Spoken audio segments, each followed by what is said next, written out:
후보자님. 네. 아까 이제 투기가 아니라고 말씀을 하셨잖아요. 네. 근데 이제 저는 후보자님 말씀을 이해할 수가 없는 게 지금이야 주택 보급률이 이제 120, 130%, 뭐 140% 돼서 사실은 아파트 분양받고 뭐 이런 것들이 별 문제가 아니잖아요. 근데 이 지금 문제가 됐던 요 시점은 사실은 주택 보급률이 지금 100%가 안 되는 이 시점들이거든요. 그래서 사실은 국가적으로 이게 한 사람이 또는 한 가구에서 한 부부가 주택을 하나가 아닌 두 개, 세 개를 갖는 것은 국가적으로 이게 죄악시되던 그런 시절이거든요. 그래서 그런 어떤 시대적인 배경 하에서 본인이 살아보고 싶다 그래서 서울 시내 이제 본인은 몰랐다고 말씀을 하시지만 보통의 서울의 평균적인 일반인은 그 지역이 주택 가격이 재건축이 예정돼 있고 주택 가격이 몹시 상승한다고 다 인지하고 있는 그 지역의 주택을 사서 전혀 입주도 하지 않고 몇 년간 이렇게 보유를 하고 있었다면 그건 누가 봐도 투기의 범주에 들어간다고 저희들은 인식을 하고 있거든요. 그러니까 후보자께서 생각하시는 이 투기의 인식과 저희 평균적인 시민 또는 국회의원 저 김경진이 생각하는 투기의 인식이 대단히 괴리가 있는 것 같아요, 보면.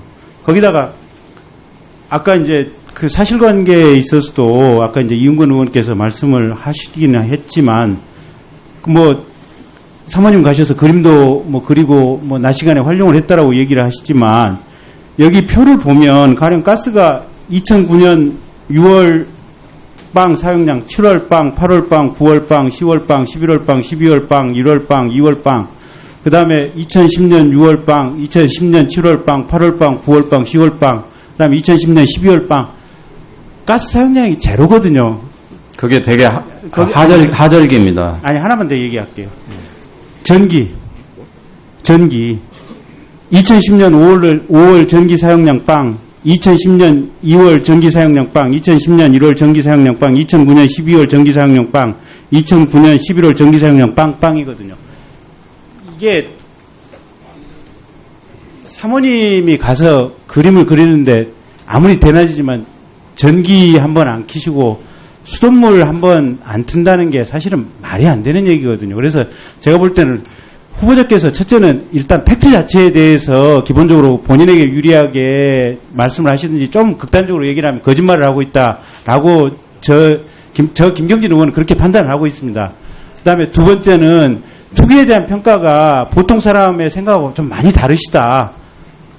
저는 그렇게 생각을 하고 있고요. 그래서 그런 점과 관련해서 지금 이제 참 좀 독특한 어떤 생각을 하고 계시는데 청와대하고 이 인사검증 과정에서 과연 그런 부분이 얘기가 됐는지 그 후보자께서 그 청와대 인사검증팀에 그런 이런 상황에 대해서 얘기를 하셨어요?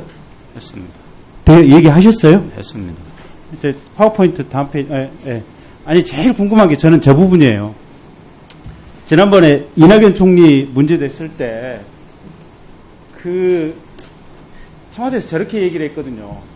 인사청문회 제도가 도입된 2007년 5월 이후에 위장 전입은 원칙적으로 배제하겠다라고 약속드린다라고 전병헌 수석께서 얘기를 하셨어요. 그러면 글쎄 이제 투기의 개념을 정말 청와대도 이제 후보자님의 판단이나 생각을 뭐 이해를 해서 투기의 개념을 청와대가 지극히 좁게 해석을 했는지는 모르겠지만 어쨌든 이게 투기든 아니든 아예 전기요금 빵, 수도요금 빵, 가스요금 빵이면 아예 주민등록만 옮겨놓고 아무것도 안 한 것, 들어가지도 않은 건 맞거든요, 보면. 그러면 저게 2007년 5월 이후에 투기 목적이든 아니든 위장 전입이면 분명해요, 보면. 근데 청와대에서 저런 부분에 대해서 해명이나 얘기가 없다고 하는 것은 저희 청문하는 국회의원 입장으로서는 참 그게 제가 아까 저희 직원들한테 들은 바로는 그 수도도 1톤이 넘으면 되지만 1톤까지는 기본료만 나오는 것으로. 그럼 전기빵, 가스빵은 어떻게 설명하시나요? 가스도 상당히 있지 않습니까? 아니 대부분 계속해서 연거푸 영영영이시잖아요. 제가 그러니까 거기서 주로 살지 않았다고 말씀드렸고. 아니 근데 사모님이 네. 가서 그림만 그렸다고 하더라도 손은 씻고 아예 전기품 그러니까 그런 정도의 물은 기본으로 다 쓴 거죠. 아예 근데 1톤 안에 다 들어가는 겁니다. 그럼. 아니 그게 아니고 가스 검침 자체가 전월이랑 후월이랑 아예 똑같다니까요. 검침 양이 이게 그건 저도 잘 모릅니다.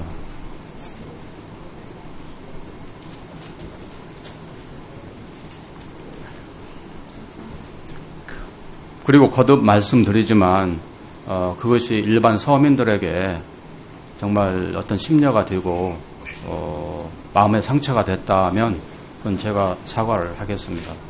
그렇지만 저 자신은 그걸 투기로 생각하고 결코 그렇게 하지 않았습니다. 그리고 저는 사실 그것 때문에 지금까지 이사를 못 갔습니다. 그거 사고 나서 17년, 그 이전에 7년까지 하면 24년 동안을 이사를 못 갔습니다. 다른 데 이사 가면, 거기 사놓고 다른 데 이사 가면, 그건 정말 투기가 될 것 같아서, 제 처가 다른 데 이제 최근에는 좀 여유가 그러니까 생기고. 그 후보자님 말씀의 취지를 이제 그대로 믿는다는 전제하에서 받아들이면 후보자님 조금 뭔가 독특한 데가 있어요. 보통 사람의 이게 상식하고 조금 좀 괴리가 있는 게, 가령 지금 따님 그 호적 신고한 부분이 있잖아요. 네. 거기도 미국 갔기 때문에 지금 6년인가 7년인가 지나서 지금 호적 신고를 한 거 아니에요. 한국 호적에 등록을 하신 거 아니에요, 보면. 그렇잖아요. 미국에 있다가 미국에 있어서 호적 신고를 못 했고, 예. 그리고 돌아와서 아이가 그렇습니다. 6살인가 7살인가 돼서 지금 예. 호적 신고를 한 거 아니에요, 예, 보면. 그렇습니다. 근데 그 사이에 한국 한 번은 들어오셨을 거 아니에요. 6년, 7년 동안 한국을 한 번도 안 들어왔습니다. 한 번도 안 들어왔어요? 예, 고전적인 유학을 했습니다. 그러면 한국에 있는 가족들하고 전화 연락 한 번 안 하셨어요? 전화는 물론 가끔 했죠. 그러니까 그게 통상적으로 자기 자녀를 이렇게 외국에서 출산해서 한국인으로 뭘 하고 싶다면 이게 한국 호적에 신고를 해야 맞는데 6년, 7년 동안 신고조차도 안 하셨거든요. 후보자의 사고나 행동이 조금 좀 이렇게 평균적인 거하고 좀 벗어난 부분들이 일정 부분 있어 보여요. 그 후보자님 말씀을 그대로 그냥 받아들인다고 전제를 하면 그게 이제 방통위원장의 업무 능력하고 과연 이게 어떤 문제를 발생할까는 사실은 저도 지금은 모르겠어요. 근데 자료를 받아서 보는 도중하고 인사청문 과정에서 후보자님 표정을 보고 있으면 거기서 살아보고 싶어서 샀다라고 하는 부분이 저 내심이 맞을 수도 있겠네라는 느낌은 들어요. 보고 있으면 듣는데 그럼 그렇다고 친다면 저분의 생각은 도대체 왜 보통 사람들하고 저렇게 많이 달리 벗어나가 있을까 그 생각이 들어요. 그러면 이게 통상적인 어떤 사고 패턴하고 벗어나 있으면 그것도 또 업무에서 오류 가능성들이 있는 거거든요. 그 지적을 명심하겠습니다. 일단 여기까지 하겠습니다.